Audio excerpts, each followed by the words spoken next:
You're listening to Convenience Matters, brought to you by NAX. Welcome to Convenience Matters. My name is Jeff Leonard. I'm with NAX, and on Convenience Matters, we talk about things that matter to convenience stores. They matter to convenience stores. They matter to about 160 million customers a day. And I'm John Eichberger with the Fuels Institute at NAX, and 42 million of those customers are filling up their cars. So if you're looking for energy for your body or your vehicle to get from point A to point B, convenience stores are the way to go. And we are both joined by our third co-host. This is Donovan Woods, and guys, I am so excited about this one. I've been waiting to see what John has to say, so this is going to be a great one. Well, basically what we're going to talk about is we're going to talk about the end of gas stations. So, we see all the news, France, Germany, UK, Volvo, the Netherlands, Norway, India, all saying that it is the end of the current vehicle, the petroleum vehicle. Electric will take over. Pick the year, 2025, 2030, 2040. Whatever it is, I guess the gas station is gone. You know what? You better start selling now because your EBITDA is going down rapidly. I mean, how can we possibly resist the implosive pressure being exerted on the market by the powerhouses of France and Britain and these other small European countries that have decided to move forward with a non-petroleum-based product? Oh, except for hybrids. Keep in mind, France and Britain have both said we are going to outlaw gas and diesel-powered vehicles as of 2040, except hybrids. The technology actually requires the use of petroleum in a battery support system. Look, maybe it's a safety net just in case their projections, their decision actually backfires, which it probably will. But it seems a little disingenuous to tell everybody we're going to lead, but we're going to outlaw these fuels, but we're still going to use them. Not that I have an opinion on this at all. So basically what we're saying is there were a lot of headlines made, but there's a giant asterisk attached to that, and that's what we'd like to talk about. We'd like to talk about the asterisk? How realistic, yes, it was some cool headlines, but that word that you said that I didn't say. Let's just talk about whether it actually could happen and when this might happen, the end of the gas station. Let me say this. I love the technology. I would love to have an EV. I love that they have no hesitation. They just take off. The torque is there immediately. There's a lot of good things about EVs. Teslas, your Chevy Bolts, they're good-looking cars. They don't need to go to a traditional fueling retail station to get liquid fuel. They can charge them at home or at work. But the idea that this could happen so quick, and I don't want to sound like I'm getting old as well, it just seems misplaced. As well as other people in the world, generations, yes. Okay, because we're all getting old. So this program will now only include Jeff and John. Donovan has been sent out to pasture. Yeah. He's seeking a work-life balance right now. Well, he's going to lose. Jeff, you mentioned headlines, and maybe I'm cynical. Okay, I am cynical. But if you want to get the press to quote you, you say outlandish stuff. And you have a basis of credibility behind you, so people listen to you and they quote you. France, Britain, this group called Rethink X has been getting tons of press. Rethink X is a think tank out in California that has projected that, assuming autonomous vehicles are approved for regular road travel in 2020, that by the year 2030, 95% of all miles traveled in the United States will be via an electric, autonomous, shared services mobility provider. They project that personally owned vehicles will disappear. Auto industry, as we know it, will disappear. Fuel retailing, as we know it, will disappear. Everything will be replaced because this new transportation service will be 10 times less expensive than owning your own vehicle. So garage bands will come back because there's no need for a car. That's how you get headlines. You say stuff like that. But when you start peeling back the onion, there are so many holes that need to be filled in those type of theories, yet it's not a comprehensive assessment. So, how seriously can you take these things? you have to take the government decisions more seriously because they have the ability in the bully pulpit and the tax code to be able to punish you if the market doesn't convert the way they want it to convert. People have asked me, so John, is the Britain and French example going to be replicated in the United States? Couple things. One, absolutely not under this administration. I think that's a clear fact that nobody would dispute. But we also have to think about this. The United States is not the same size as France and Britain. France and Britain have a significantly lower number of vehicles on the road. We're talking factors of 10. They have a minimal percentage of our vehicle sales every year. And the number of miles of roads that their people travel is a small, minuscule fraction of what we do in the United States. You cannot take what European countries and their land mass and their size are doing and extrapolate in the United States, expect it to work. It can't work. Now, a lot of people go, well, John, you're so anti. And, sometimes when I'm having fun, I am anti. It's much more fun to be a little controversial sometimes. But the reality is electric vehicles have a huge future globally and in the United States when the time is right. Technology is getting better. We are getting more miles per charge. We're getting faster recharge. We're getting lower prices. Very soon, I believe the automakers might actually make money on electric vehicles. And when they start making money on electric vehicles, then things change. The Fuels Institute published Tomorrow's Vehicles, which is a forecast of powertrains. The projection is that electric vehicles might amass to 6% of sales by 2025, but that's less than 2% of vehicles on the road. That's not a lot, but it's a 28% compounded growth rate between 2017 and 2025 that will spark a quick transition starting in the beginning of the early 2030s. The early 2030s, cars will be getting 300 miles per charge, be able to recharge probably in 15 minutes, and they'll be in the low 30s. That is a competitive market. The automakers will make money. The consuming public will have evolved and grown up, and the kids of today will be the customers of then, and they will never have known the difference. Why would they resist going to an electric vehicle?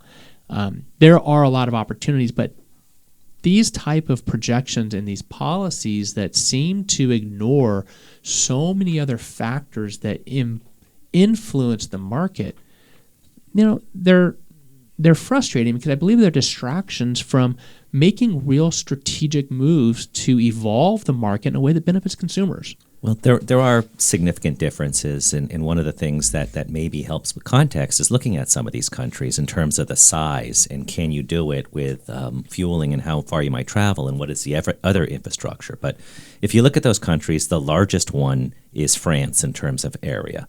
They're almost Texas. Then next is Germany. They're almost Montana.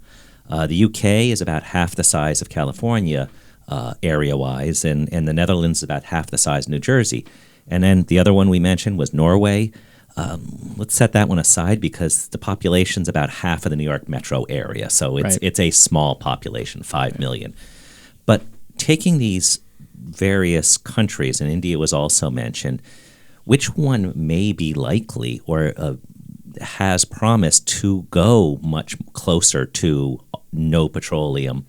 What are the factors that might drive that? And will that then push more electric vehicles, whether it's Volvo or others, just the growth of that? What will be the one that may succeed? I think Norway wins. I think Norway wins this race because they've been at it a little bit longer. They made their announcement before the other countries did, so they made the commitment early on. They have a much smaller land mass, so you don't need the range that you need for travel in the United States or some of these other larger countries. Their tax structure is very different as well. And so they have the resources to invest in public services to provide recharging infrastructure where it's necessary. Their economy is very different. They're a very wealthy country. And so they can withstand possibly a higher electricity rate while supporting their travel. They can support possibly higher purchase costs for electric vehicles. It's just a very different economy and very different structure. So I think hands down Norway is going to win that race. The question is, do they really want to? Yeah, and in the U.S., I think 87% of workers, people who travel to work, 87% travel by car, either their own or carpool. Carpool might have been bigger a couple years ago. The rest is mass transit, walking, biking.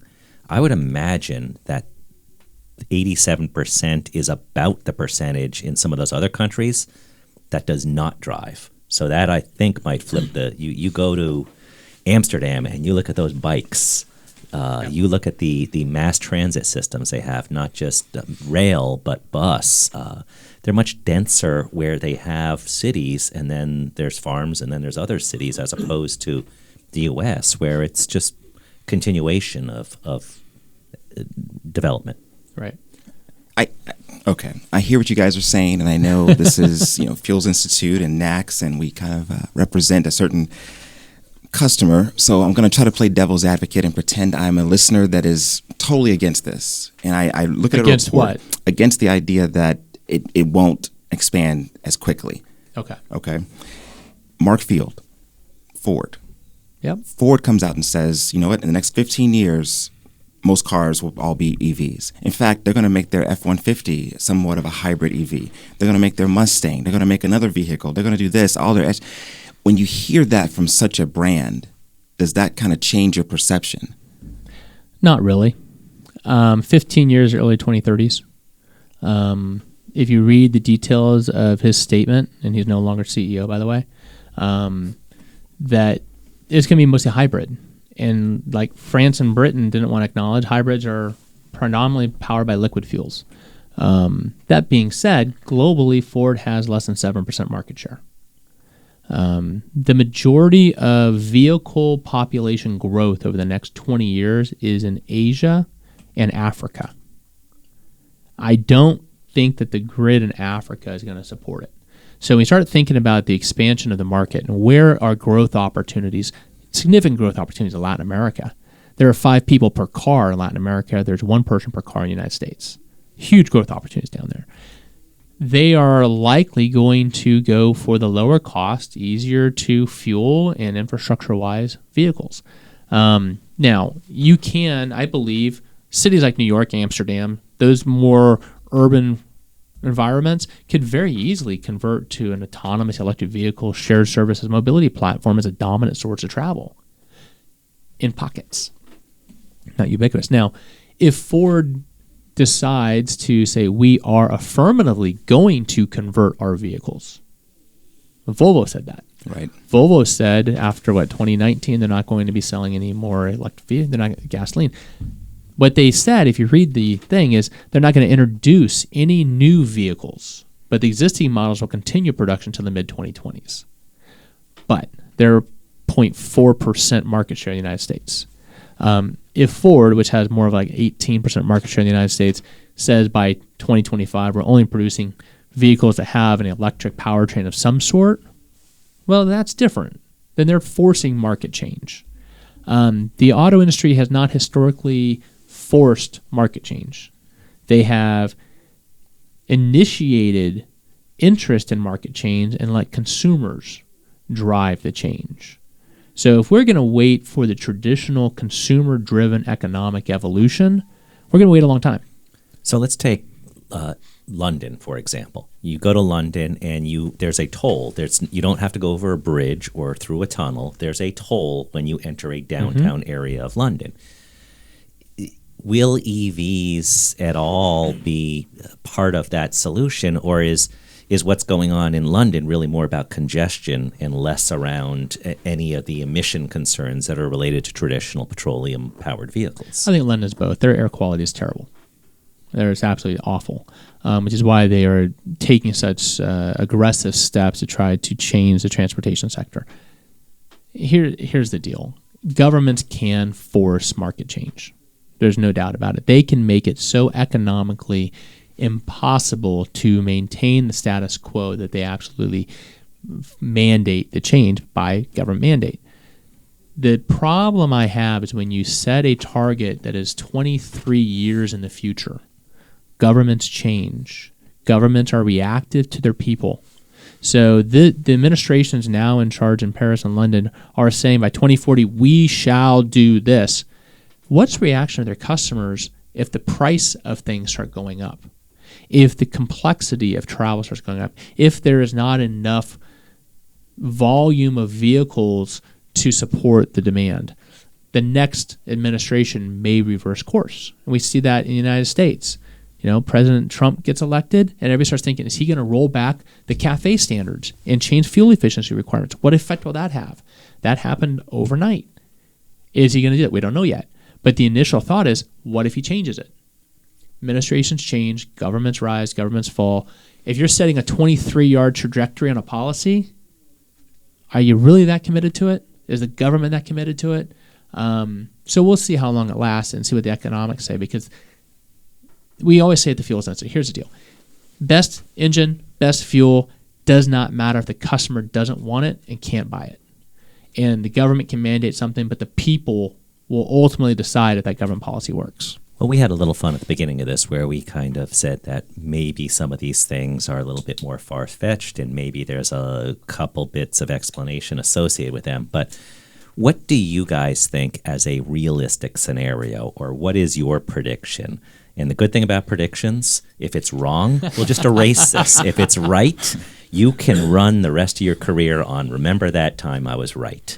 So do you have any scenarios where you think it might be realistic? Pick a year, pick a percentage. When might we know that, hey, EV really is here now? 2030s, early 2030s. I think 2025 is too soon, but 2025, the pieces are in place. 2030, I'm talking about the United States, the electric vehicle will be cost efficient. It'll be competitive. It will have the range customers need. It'll have the recharge time customers need. It'll probably have a different type of battery. We're starting to hear news about a solid state battery coming on that's much more durable and powerful and easier to recharge and maintain. Auto companies start making money. More models will be on the market.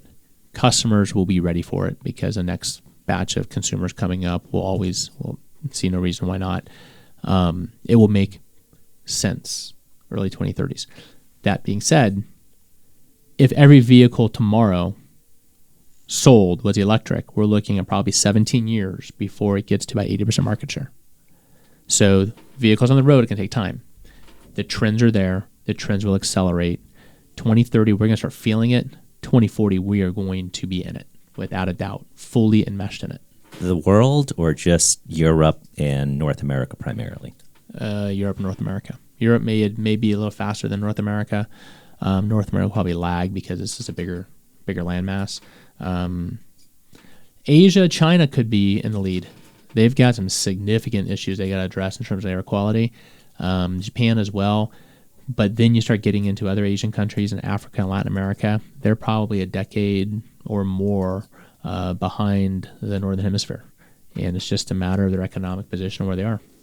I'd agree with that, and I'd add another element, and that's just what you said earlier in terms of consumers push the market, not automakers. Right. And consumers right now are seeing things such as Chariot or ride sharing or Lyft or Uber. Their definition of transportation is changing, and that's those in their 30s and 40s. So the generation coming up that will be in their 20s and 30s by the 2030s, they'll be used to it. It'll continue to evolve into what it will end up being, where people will be used to seeing that kind of technology everywhere. So if you have a upcoming upgrade of your dispenser system or underground storage tanks, you can do it. There will be petroleum around for a while. That's what all the trends are telling us.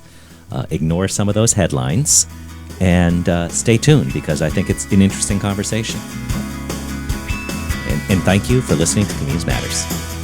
You've been listening to Convenience Matters, brought to you by NACS. For more information, go to nacsonline.com.